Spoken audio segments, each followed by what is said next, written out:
Hi, Simon. Okay, this is Simon Elks. And Simon, could you just give us a bit about your background in policing, when you left, any hurdles that you encountered, and then we'll take it on from there. Yeah, sure, no problems. As I've said, I was in the police 21 years. I joined in 1994. I did about 6 years on response. Then I went into surveillance for about 8 years. Got promoted to sergeant and did my last 5 years as a sergeant. Right. But during the last sort of couple of years in the police, I started gardening in my spare time and on my rest days, just cutting lawns for people, cutting hedges. And I just found the demand was there really for someone to do it properly. Yeah. And we started sort of having a couple of people helping us so I could work in the police and then they would be gardening for us as well. Yeah. And it kind of just grew and grew. And then got to a stage really, my wife is a police officer as well. So we were working opposite shifts. We weren't really seeing a lot of each other. We got a young family that we weren't seeing. So I took the decision in September 2015 that I'd leave the police, concentrate full time on the business, and hopefully get a better work-life balance for me and my family, which we've definitely achieved. So, it's been good. So when you took that decision then, Simon, which was a couple of years ago now, well, maybe 3 years ago, I guess, how did that feel for you? It felt very strange because I joined straight from school. So I was 19 when I joined. I'd never really had any other job at all. Never worked for anyone else. So I had 21 years of a regular paycheck on the 25th of every month, great job security, annual leave, sickness pay, all the benefits that go with being employed. So to leave all that with a family and a mortgage, to support, it was a huge decision. It took me probably 6 months to make that decision. Just a lot of stuff in my mind, making sure I had enough money saved to get me through the first couple of months, because I kind of left a bit earlier than I intended to, because I wanted to get through the winter of 2015-16, because that's a quiet time for gardeners. Right. But it just about that the time was right in September, so I left. But yeah, it was a huge step. We talked it through, till we were blue in the face, really. But at some stage, you've just got to make that jump, and it's a nervous time, believe me. Yeah. But if it's right, it's right for you. Yeah. I was going to say, Simon, looking back, then, what advice would you give to others who are in that position of do I jump, do I not jump? And that's the language you're all using as well, which is funny. Yeah, it does. Yeah. I'd kind of say, firstly, if you've got a partner, a wife, a girlfriend, you need to discuss it with them, and make sure that I think you really need their support to do it, because it's it's a big decision. That's the first piece of advice I would get, is talk it through with them. And then the second piece really is speak to people who've done it. Places like this, Facebook, everyone knows someone who's left the police who they used to work with. And I think you need to speak to varying different people and try and get, some of their experiences really. Yeah. And I mean, I was lucky really, because I had something pretty much ready-made to walk into. Yeah. I had a business which I thought I could make a go of, because I'd been doing it for 3 years. Yeah. So I was in a very fortunate position. And that's definitely one good route to do. You can, in the police, you can have a business interest. They allow you to do that. Yeah. It's a good idea to perhaps take advantage of that, really. Yeah, sure. And if you take advantage of it, make sure it doesn't, cross over with your police work. And then you've got an idea of what it's like. So that's kind of the advice I would give to people. I like that. I like that bit of advice. And again, we've not had that advice from anybody thus far. And I did exactly what you did. I mean, I set a firm up 2 years before I left. So, like you say, police forces allow you to do it, especially if you want to start your own organisation. Do it whilst you're in the police and have it ready to go to. And it makes that jump, as we call it, makes the jump so much easier, doesn't it? Yeah, because another thing I found out since I left, I know a colleague I used to work with who set up an artificial turfing company installing artificial turf. Yeah. And because he'd had that as a business interest initially, and then if you've got a business interest, he's in the West Midlands Police. They allowed him to take a 1-year career break doing that business interest. Yeah. So he's basically got a fail safe there. He's got a safety net. And Yeah. if it doesn't work, he's got a year, which is a good amount of time to get a business going. Worst case, he can go back to the police. Well, it's interesting. Yeah, it's interesting that, again, I've done 4 interviews today. That's the first time that came up in one of the previous interviews today. Again, use the fact that police offer you up to 5 years as a career break, and like you say, you can always go back, especially if it's not going to, it's not going to work for 5 years, then go back early. I'm sure the police would welcome you back with open arms to come back in. Of course they would, yeah. You've got to use everything around you. Yeah, definitely. Yeah. So, can you give a bit of detail then, Sam? Because I was saying we've not interviewed a gardener yet, so this is great. This is you. So what do you do? How do you do it? And for me, how do you transfer those skills across that you had in policing? I think the biggest thing, I mean, we're in I class myself as in a service industry, so we provide a service for people. Now, being a police officer, you've got a huge amount of skills that are available to you that you don't really know you've got. You can talk to people, you can talk on any level to people. You generally present well as a police officer.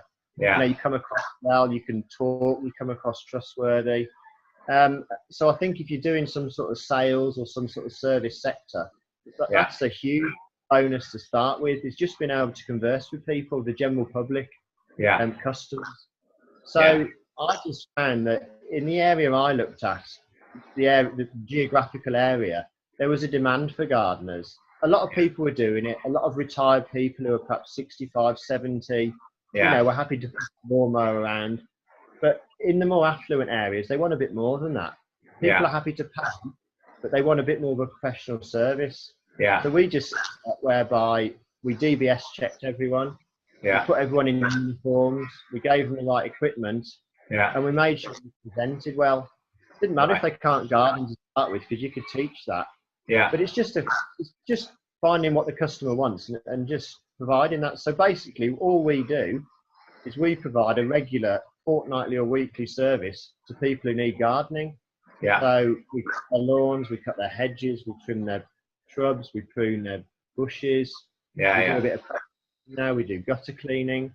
Yeah. And it just goes from there, really. We register with Age Concern now. We work in schools, office blocks. Wow. But being a police officer, you've got hundreds. Well, you've got a lot of skills that you probably don't know you've got. Yeah. And the police has taught you a lot of those. And it's just a case of trying to find out where you can best use them. You don't have to reinvent the wheel. I do gardening. There must be hundreds of people who do gardening. You just got to do it well. Yeah. What we do, and it just snowballs eventually. I was going to say something. It sounds like to me you've got more people working for you now as well. You are getting bigger. Yeah, we've got 11 gardeners who work for us now. Wow. So some of them are full time, some of them are part time, so they don't all work full time. But yeah, we take people from like the Birmingham Botanical Gardens where they go on courses. So we take qualified gardeners to work for us. Yeah. And we take, we take a mixture. We've got 4 ladies that work for us. The rest are guys. Yeah. All ages up to our oldest gardener is 68. Wow. Wow. Yeah. So, but I think anyone can do it. Anyone can set up a business really, but it's having. For ages, I was looking for a mentor to help me set up a business. I'd never run a business. I was a policeman. That's what I did. So I'd never run a business. I didn't know how to do it, and I've just bumbled my way through it basically. Right. I've made hundreds of mistakes. It's cost me quite a bit of money. Yeah. But we've come out the other side eventually. Yeah. So yeah. We'll come back to that then. Did you find a mentor, or did you, like you said, it sounds like you didn't in the end? No, not really what I was after. I knew in my head what I wanted to help me, but I couldn't really find it. I found a little bit of various organisations that have been set up, but I didn't really find exactly what I was looking for, someone to, lead me through it. I think sometimes the best way is you've got to be prepared to make the mistakes. Yeah. That's how we learn. Not learning. Yeah, that's how we learn. You've got to get yourself out of your comfort zone and just try and make a go of it. Yeah, yeah. So your leaving the police is quite unique, Simon, because you had this job to go to. Your wife was in the police, which again is quite unique. But what impact early days then in terms of leaving did that have on your family, you and your family? I'd say it was a little. The first year was quite tough because I basically wanted to prove to me, my family, my parents, I'd made the right decision. Yeah, So I was. I mean, when I was in the police running this anyway, I was working a lot of hours, but I was working even more hours then when I left yeah, because I wanted to justify the biggest decision I'd made in my life. yeah, I wanted to justify that to everyone and show them that it was right. yeah, So you've got to be prepared for, you've got to put everything into it, and you nearly have to put a couple of other things on hold for the yeah, short term to the long-term gains. So yeah, I was answering customers' calls at 8 o'clock at night, Saturdays, Sundays when inquiries came in because I didn't yeah, want to lose anything. yeah, And it was and then I'd do a full day's gardening because I was still on the tools then gardening at that stage, as well yeah, as the people who worked with us. Then I'd come home and do 4 hours on the computer. yeah, And I think in hindsight, what I found is I couldn't switch off. I hadn't learned to switch off. So when yeah, you work for yourself, even if you're sitting in the lounge watching telly, your computer's only in the other room, and it's so easy to go and sit on it and send some emails. yeah. I do that. You wouldn't do that normally, would you? You'd come home, that'd be your day, you're finished. Yeah, yeah. And it's yeah. only adjusting to that really, and that took a long time, and it was Okay. quite hard for the family, but we got through it, and it was that's where you need the support of your family. They need to understand what you're going through. Yeah. So in terms of personal development and training then, Simon, bear in mind obviously you are a gardener and you've learned that before even leaving. But any other personal development training you've done since leaving in that last 3 years? I went on a couple of courses about how to get more into the corporate arena, because we garden for a lot of residential customers, which is quite easy because straight away you're speaking to the person who's going to say yes or no. Yeah. And it's an instant yes or no, really, whether they want you as a gardener. If you want to get commercial contracts, I'd never worked in the business world before. As I was a policeman. Yeah. That's what I did. So trying to court those relationships and build relationships that might not come to fruition for 6 months. Yeah. I found that really hard because I like immediate results. That's how I work. Yeah. So to get these relationships going, I found tough. So I managed to find a government initiative that was going that helped me do that through like LinkedIn, through Facebook, through an online profile. And that's kind of the main thought I had. Everything else was just parents or friends or my wife. But that's because it's a different world. Business to public, to policing or public sector work is huge. Oh, it's huge knowledge gap as well for all of us. That's we've moved across. Simon, you're right. You've led me. One of your words that you used there has led me lovely into the next question. You mentioned LinkedIn. So I'm just going to ask you, what use have you made of social media in terms of taking your business forward? Then I've started to use LinkedIn about 18 months ago. And I'm slowly building that up. I think that's a slow burner. You've just got to keep active on it really, which I've struggled with really, because when you're the boss in effect, you're everything, aren't you? You're HR, your accounts, you're everything. You've got to think what's the priority. So LinkedIn has been put a little bit to the back, but this year I've got a conscious effort to try and post more on it, to try and get more contacts on it. And the same with Facebook really. Facebook and LinkedIn are quite useful. Because they can just get your profile up and get you noticed. So they're really key. The biggest thing we did, I'll be perfectly honest, is get a website. That 90% of my work comes from my website now. All right, okay. All of my inquiries. That's good to hear that. It's good to hear that your website works. So a lot of people have got a website, I mean, especially in my world, the training world. We've all got websites, but very, very few of us get business from the website. So I'm glad that you do. I'm glad to hear somebody that's actually got one that gives them business, which is really good. Yeah. It's just, I think there's not many. I found a market in gardeners where not many gardeners have websites. It's not a massive thing. They just do it through because they've got a friend who wants a gardener, and then it moves on from there. But if you want to do it as a business and try and professionalise it a little bit, Yeah. I mean, we're sort of page 1 on Google for gardener in Edgbaston, gardener in Solihull, which is the areas we cover. Right. So yeah, that was key for me. If you're doing that sort of work, it's definitely the way forward. Brilliant. Okay then. So the next question is about a CV, but I don't think you've even had to, from what you say, I don't think you've had to have a CV, have you, for doing what you do? No, I haven't. I did. One of our friends used to be a recruitment consultant. So when I left, I did get them to help me with a CV just in case I ever needed it. I updated my CV. But to be honest, you know, because it's my own business and everything, I've never really kept an up-to-date CV because I haven't needed one. No, really. it's fine. Although I did do one left, but not since then. I haven't really done anything with it. Well, interestingly, put the CV on the other side. Then, bear in mind, you've got 11 people working for you. Have you asked them, to produce a CV for you to check, or other applicants when you have a vacancy or not? Not really. No, I get a lot of work from referrals from the course. I know the course instructor at the Birmingham Botanical Gardens now. So right. he found he's got good candidates who might want some work. Yeah. So I kind of get him to vet them a lot, really. I get the top ones off his course, if you like. Yeah. We cover the same area where the botanical gardens are based. Yeah. So that was a good contact I made through LinkedIn, ironically. Yeah. But I went up there and met him, and we've got a relationship now where he sends me good candidates. That's good. That's really good. So yeah, they do send. I get them to send a CV online first, so I can read them, make sure they can punctuate, make sure they can grammatically get through a CV. Yeah. So I do read them, but I haven't got one myself. Oh, that's good. No, it's fine. Yeah. I thought I will ask you the question, although I know you probably didn't need one for your own business.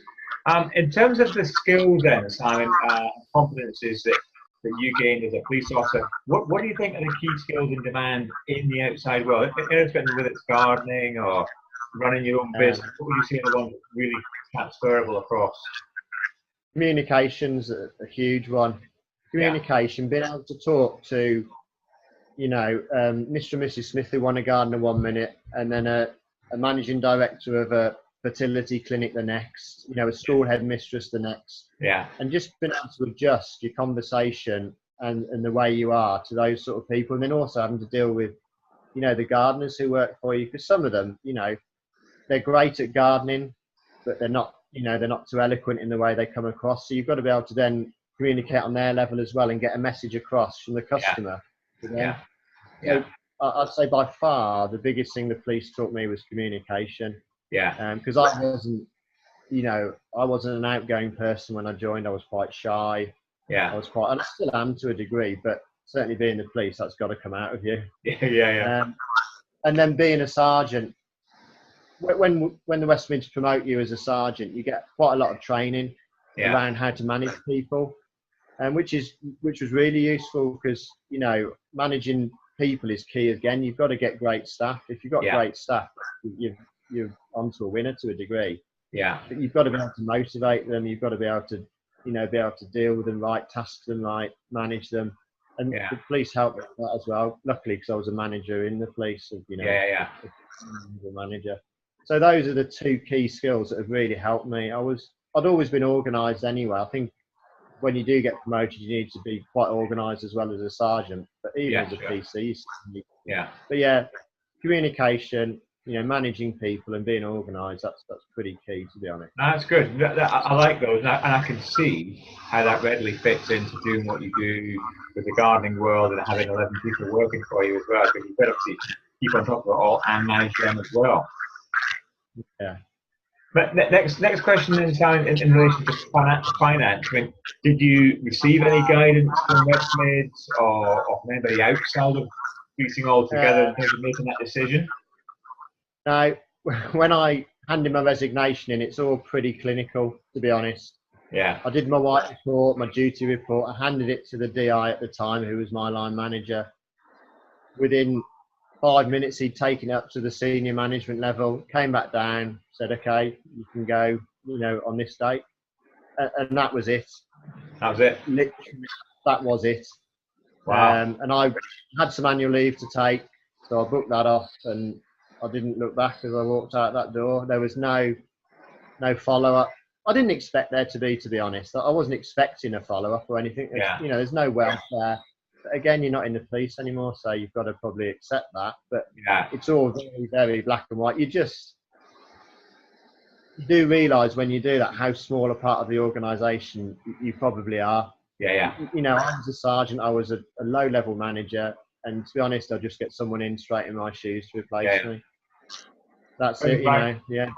I'll share this with you, Sam. It's no different when you get near the top either. It's still just a number, honestly. Really good to hear. I'm not quite sure, but yeah, no financial support from the police, but none expected. I'd always expected none, so it wasn't a surprise. I'd financially planned for it. You know, I had at least 3 months' bills, money put aside. That's good. You know, and that's the minimum you need. I would say, you know, 3 to 6 months. Have 3 to 6 months bills money if you're in that position where you can put aside. Especially if you're starting. I mean, I had a business going, and I still had that. I'm quite a cautious person. No, that just takes the pressure off you. Sure it does. Because if you day one start earning money that you then got to get in, because there's a time lag of, you know, invoicing people and paying you. There's a huge lag. So you need to have that. That's definitely a good piece of advice I would give. Now, again, so each interview I do, we pick up new information, and I hadn't even thought about the time lag on the invoicing, because you're right, it could be anything between 1 month and 2 months before you actually get the money back. So you haven't put that into your calculation, and you think, oh, I'll have that in 4 weeks, but actually no, it might be 2 months. And then if you get a non-payer, great advice, Simon. Thanks for that. Leaving the police for any of us, whether that's a natural retirement after 30 years, 40 years, whatever it is, or we've left somewhere along the career path, is really daunting. What do you actually find to be the most daunting aspect of actually leaving? I'd say just not having that sort of bubble of support around you. Okay, so if you were sick, you didn't earn money. If you wanted a holiday, you didn't earn money. And I think that was a bit of a shock to start with. I knew it was there, but I didn't really appreciate, you know, that I used to worry about having time off in the first couple of years just because I knew I wouldn't have money coming in so much. And, you know, I think that was quite a worry. And also when you go away, you've got 5 or 6 people who you've got to organise remotely. And even though you are on holiday, you're not really, because you can be reached anywhere in the world on your phone to a degree. And especially in the early stages of having a business, you want to have that finger on the pulse. You've got to. The only time last year, my wife and I got married, and we went on honeymoon, and we went on a cruise, a Disney cruise with the kids. And there was no Wi-Fi, no phone. And I felt quite vulnerable for a little bit at the time. But to be honest, if you've set up your business right, it just works. But you don't believe that till you see it happen. So just think, leaving the police, you know, you're just leaving a big support. You know, all that support around you that's the biggest thing that you know you've got to get over. Really, you're not going to have that. You know, you take time off, you don't earn money. Bottom line. Well, it's an interesting point you make there about having the support. What we're hoping to do with leaving the police is to build the membership, and the membership's going to be free from now on as well, which is different. But we're going to build the membership so we have all got that support. The bigger the family, the bigger the support, and then you can always say, does anybody know anybody that does X, Y, Z? And there will be somebody from West Mids area that'll be able to help. That's what we're hoping to generate, a kind of almost global. So I've been talking to guys in Australia this morning, doing an interview with them. So we're not keeping it just the UK. No, and I think, I mean, you know, I only found this through a Facebook post I was reading, to be honest. And I think I had so many questions when I left that I'd love to have asked people that I couldn't, or, you know, didn't know anyone who could answer them as I wanted, you know, the answers. Then, you know, having something like this would have been a godsend, really. It would have been valuable. Well, we'll come back to that in a minute, Tom. We'll come back to that particular point in a minute. I mean, engagement with former colleagues. Do you still have any engagement with anybody back in West Mids? Yeah, obviously my wife's still in West Mids. Of course you would, I do see her quite a bit, so that's quite good.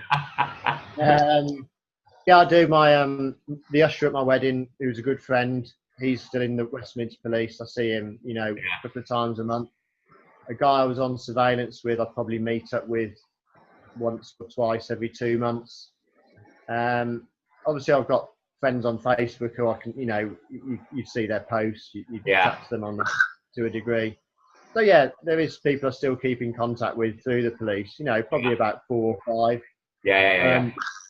That I do see, and I see what I met one the other day at school on the playground who'd left. He's a train driver now. Oh wow! He left about a year after I left. I didn't really know him loads. He was in the same station on a completely different department. Yeah. And obviously we recognised each other and then got chatting, and yeah, he left to be a train driver. Yeah, ask him what's his garden doing. yeah, exactly. So that's the way. I do see people. See people. No, that's good. That's good. And again, as a network there, Sam, you've got a network of people there that might be able to find you your next job. That's the other thing. That's one of the reasons to ask that question. I mean, you've got networking's a big word really, because it's key. You know, if you're trying to build a business, you know, you don't have to network in the police particularly, unless you're looking to move a department or get promoted perhaps, but nothing to a degree like a business.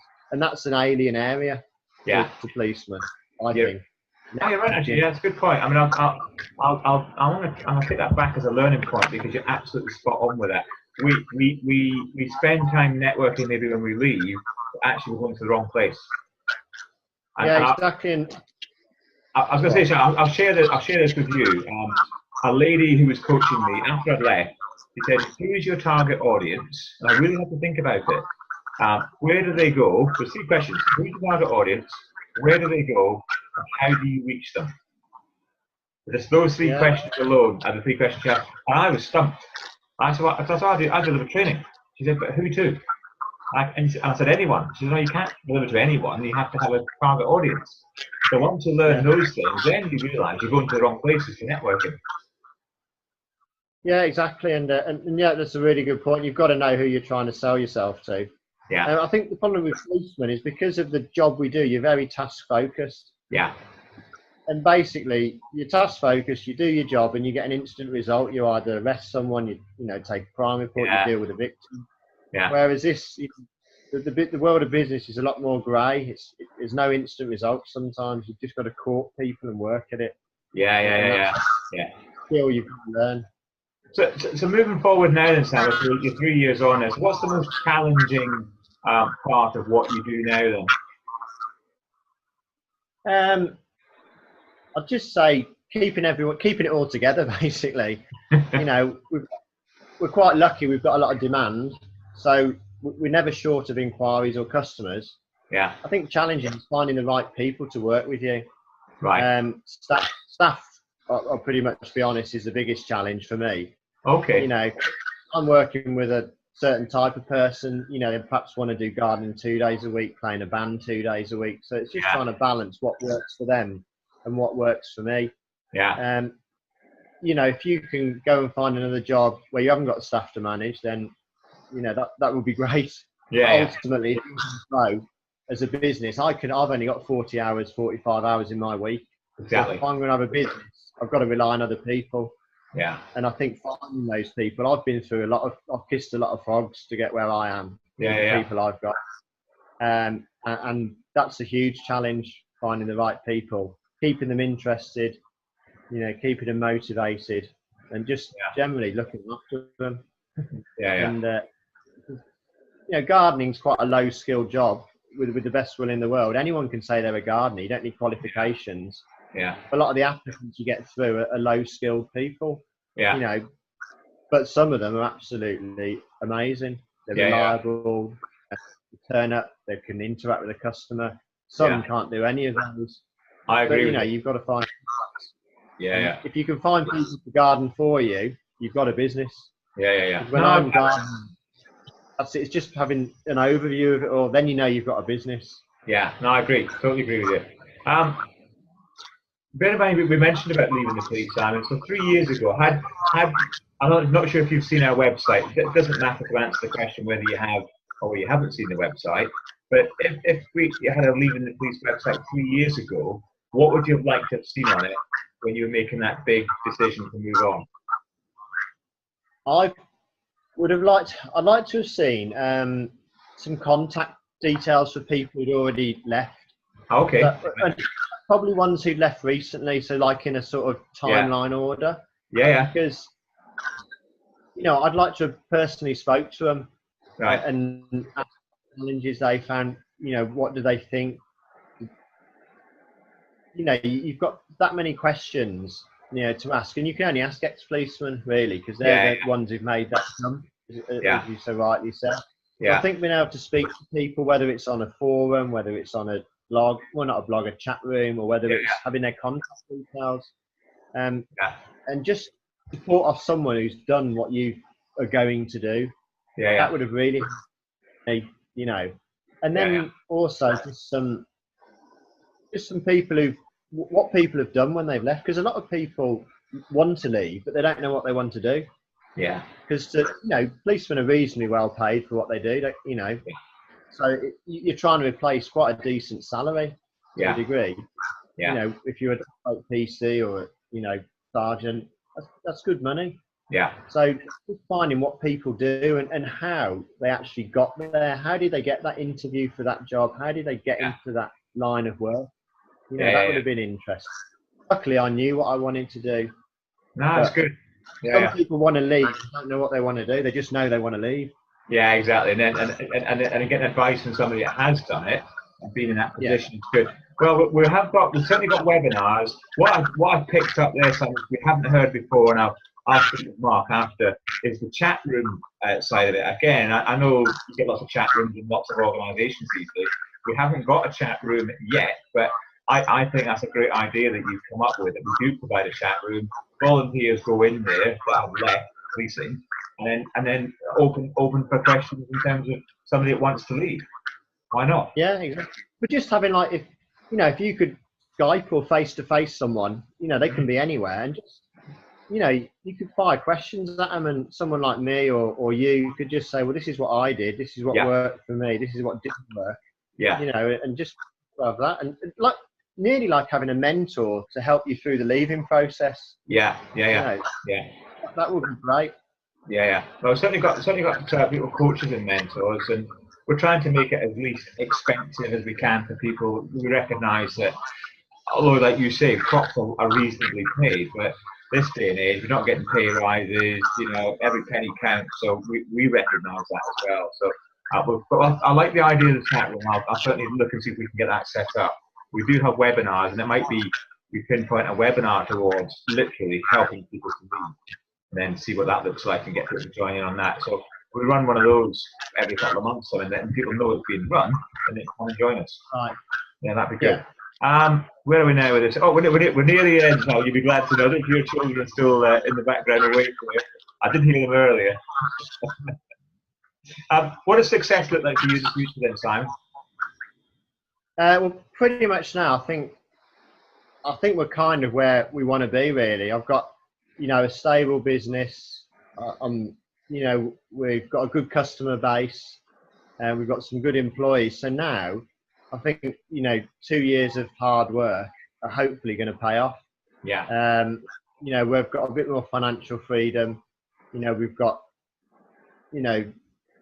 good contacts now. I'm just slowly starting to build some more corporate contacts, which is great. Yeah.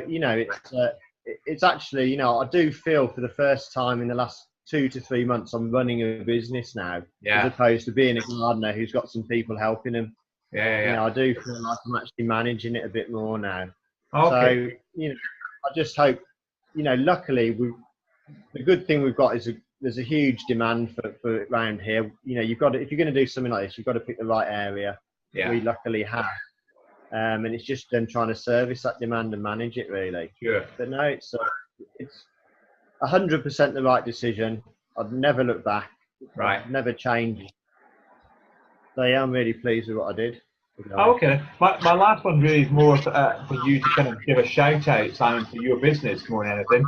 So tell everybody what the business is, how do they get in contact with you, what is it that you specialise in, and just kind of have a few minutes and talk about your business. Yeah, no, okay. I really appreciate the time. Really, yeah. We're a company called Green Gardeners. We're based in Edgbaston and Solihull, which is an area of Birmingham. You know, we do garden maintenance for people. We now do gutter cleaning for people in the winter. We do driveway cleaning. That's kind of the services we offer for people. One of the big things I started doing towards the end of last year is I started running a training course showing people how to set up their own gardening business.